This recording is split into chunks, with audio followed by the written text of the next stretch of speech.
గోదావరిలో పారుతున్న నీళ్లను ఎత్తిపోయాలి, రైతులను ఆదుకోవాలనే అంశాన్ని ప్రస్తావిస్తూ ప్రభుత్వాన్ని దోషిగా నిలబెట్టాలని బురద జల్లే రాజకీయం చాలా వేగంగా జరుగుతుంది.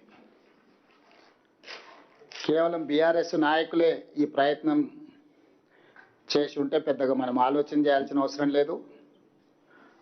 వాళ్ళ మాటలను అంత సీరియస్గా పరిగణలోకి కూడా తీసుకోవాల్సిన అవసరం లేదు. కానీ కొంతమందిని తెలంగాణ రిటైర్డ్ ఇంజనీర్ల ముసుగులో సూచనలు చేస్తున్నట్టుగా బీఆర్ఎస్ యొక్క రాజకీయ వాదనను ముందలబెట్టి, అదేవిధంగా బీజేపీ పార్లమెంట్ సభ్యుడు, గత బీఆర్ఎస్ ప్రభుత్వంలో మంత్రి, ముఖ్యంగా గోదావరి జలాల మీద నిర్మించిన కాళేశ్వరం ప్రాజెక్టులో జస్టిస్ ఘోష్ కమిషన్ విచారణ చేసిన ఈటల రాజేందర్ గారు కూడా బీఆర్ఎస్ తీసుకున్న వాదననే తీసుకొని ఈ ప్రభుత్వానికి విజ్ఞప్తి చేయడం జరిగింది. తక్షణమే గోదావరి జలాలను కన్నెపల్లి పంప ద్వారా ఎత్తిపోసి ఉత్తర తెలంగాణ రైతాంగం యొక్క సమస్యల్ని తీర్చడానికి ప్రభుత్వం ముందుకు రావాలి అని. ఈటల రాజేందర్ గారి పట్ల మాకెవరికి ఎలాంటి తక్కువ అభిప్రాయం కానీ లేకపోతే ఇతర అభిప్రాయాలు ఏం లేవు. రాజేందర్ గారు అంటే మాకు గౌరవమే, కానీ వారు మాట్లాడిన మాటల్ని గౌరవించే పరిస్థితి ఇప్పుడు లేదు. వారు మాట్లాడే ముందు సంబంధిత శాఖ మంత్రితో కానీ లేకపోతే నేషనల్ డ్యామ్ సేఫ్టీ అథారిటీ అధికారులతో కానీ వారి ఆలోచనను పంచుకొని వారి సూచనల మేరకు వారు ప్రభుత్వానికి సూచన చేసినుంటే వారి గౌరవం పెరిగి ఉండేది. ఒక పక్కన ప్రభుత్వ మంత్రులను కానీ ఎన్డీఎస్ఏ చైర్మన్ కానీ ఎవరితో ప్రస్తావించకుండా కేవలం హరీష్ గారి సూచనల మేరకు, హరీష్ గారి విజ్ఞప్తి మేరకు ఈటల రాజేందర్ గారు మాట్లాడడం ద్వారా తన గౌరవాన్ని, మర్యాదను రాజేందర్ గారు పోగొట్టుకోవడం జరిగింది. ఏది ఏమైనా ఒక పక్కన కొంతమంది రిటైర్డ్ ఇంజనీర్లు తెలంగాణ వాదుల ముసుగులో బీజేపీ, బీఆర్ఎస్ ఈ ప్రభుత్వాన్ని తప్పు చేస్తున్నట్టుగా ప్రజల ముందు నిలబెట్టడానికి చేస్తున్న ప్రయత్నం నేపథ్యంలో ఈ పత్రికా సమావేశాన్ని ఏర్పాటు చేసి పూర్తి వివరాలను ప్రజలకు మేము వివరించదలుచుకున్నాం. తద్వారా పాత్రికేయ మిత్రులకు కూడా వాస్తవాలను వివరిస్తే చర్చ సందర్భంగా ఎప్పుడైనా మీరు కూడా ప్రజలకు వివరించడానికి అవకాశం ఉంటుంది. కాబట్టి ఈరోజు ఈ అత్యవసర పత్రికా సమావేశాన్ని మేము ఏర్పాటు చేయడం జరిగింది. సరే, ప్రాణహిత చేవెళ్ల ప్రాజెక్టు ఊరు, పేరు, అంచనాలను మార్చడం, వీటి గురించి చాలా సందర్భాలలో చెప్పినా ఇప్పుడు అంత లోతుగా నేను వెళ్ళదలుచుకోలేదు. ఒక కట్ ఆఫ్ డేట్ తీసుకుందాం. జూన్ 21, 2019 నాడు ఆనాటి ముఖ్యమంత్రి చంద్రశేఖరరావు గారు కాళేశ్వరం ప్రాజెక్టును ప్రారంభించుకున్నారు. ఈ కథనాన్ని జూన్ 21, 2019 ఆ తర్వాత జరిగిన పరిణామాలకే పరిమితమై ఈరోజు నేను మాట్లాడాలని నిర్ణయం తీసుకున్నా. ఆనాడు మేడిగడ్డ, అన్నారం, సుందిల్ల, కన్నెపల్లి దగ్గర లక్ష్మి, సరస్వతి, పార్వతి పంపోజులు వీటి ప్రారంభోత్సవం చేసిన తర్వాత 18/5/2020 నాడు మేడిగడ్డ బ్యారేజ్ నిర్మాణంలో లోపాలు ఉన్నాయి, తక్షణమే ఈ లోపాలను సరిదిద్దండి, దీనివల్ల బ్యారేజ్కే ప్రమాదం ఉన్నది అని ఎగ్జిక్యూటివ్ ఇంజనీర్ బివి రమణారెడ్డి గారు ఆనాడు ప్రభుత్వం ఉన్నప్పుడే లేఖ రాయడం జరిగింది.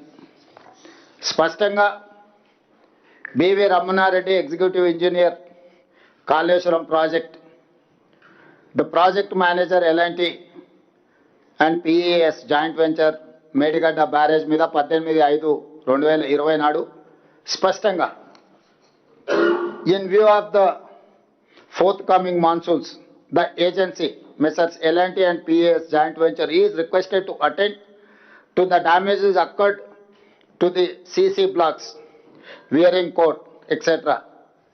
and to it that they are well ordered at earliest.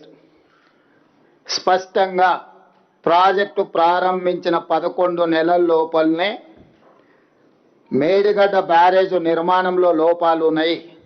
రాబోయే వర్షాకాలం కంటే ముందే మే నెలలో లెటర్ రాసిండ్రు. జూన్ జూలైలో వర్షాలు ప్రారంభం అవుతున్నాయి. మీరు తక్షణమే ఇందులో ఉన్న లోపాలను సవరించడం ద్వారా రాబోయే వర్షాకాలంలో ఈ ఎత్తిపోతల పథకాన్ని మనం సరైన విధంగా వినియోగించుకోవచ్చని.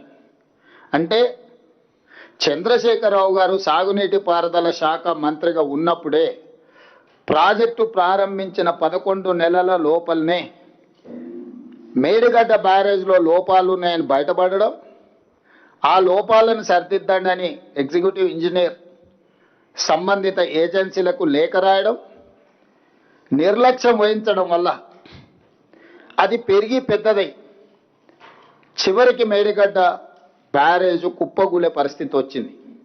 ఇది మొదటి సంఘటన. రెండవ సంఘటన జూలై 14, 2022 నాడు గోదావరిలో వరద జలాలు పోటెత్తుతే కన్నెపల్లి అన్నారం పంప్ హౌజులు సేఫ్టీ వాల్ మొత్తం ఇరిగిపోయి ఆ వరద జలాలు మొత్తం కన్నెపల్లి పంప్ హౌజ్ ముంచేసి కన్నెపల్లి పంప్ హౌజ్ కూడా పూర్తిగా దెబ్బతిన్నది. అది 2022 సంవత్సరం జూలైలో.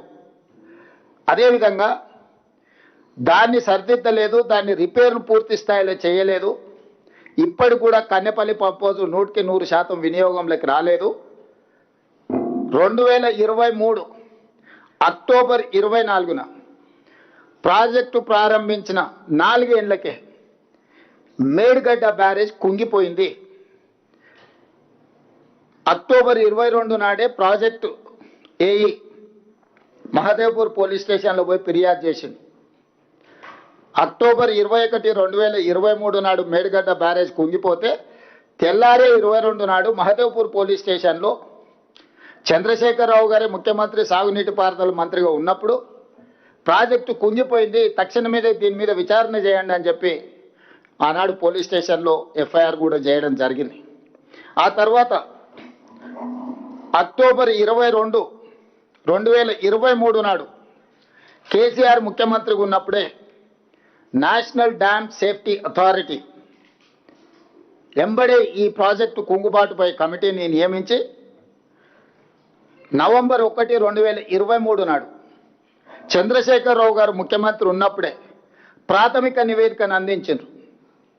మేడిగడ్డ బ్యారేజ్లో ఉన్న లోపాలను, ప్లానింగ్లో ఉన్న లోపాలను, డిజైన్లో ఉన్న లోపాలను, నాణ్యత నియంత్రణ, అదేవిధంగా నిర్వహణ అంటే planning, designing, construction, operation and maintenance అన్నిట్లలో ఉన్న లోపాలను ఎత్తి చూపుతూ ఈ కారణాల చేత మేడిగడ్డ డ్యామ్ కుంగిపోయింది, ఇందులో ఉన్న కారణాలు అని చెప్పి క్లియర్గా ఎన్డీఎస్ఏ రిపోర్ట్ ఇచ్చింది. ఇప్పుడు ఎన్డీఎస్ఏ గురించి పదే పదే హరీష్ రావు గారు, చంద్రశేఖరరావు గారు ఎవరు ఎక్కడ ఎన్డీఎస్ఏ పోలేదు, కానీ మా దగ్గరికే వచ్చింది.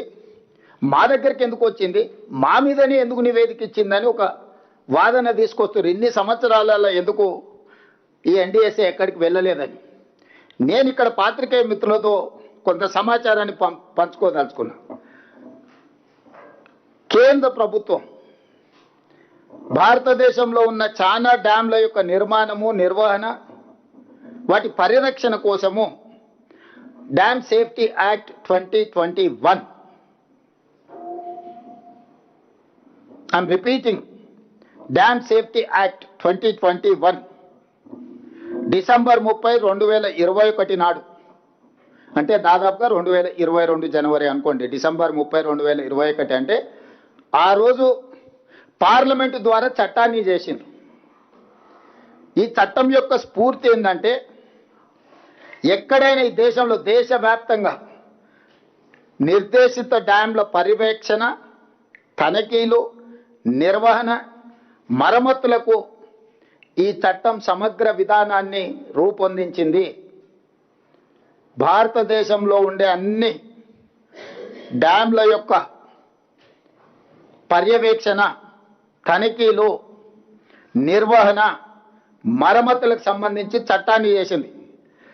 ఈ చట్టం నిబంధనలను అమలు చేయడం డ్యామ్ యజమానుల చట్టబద్ధత బాధ్యత.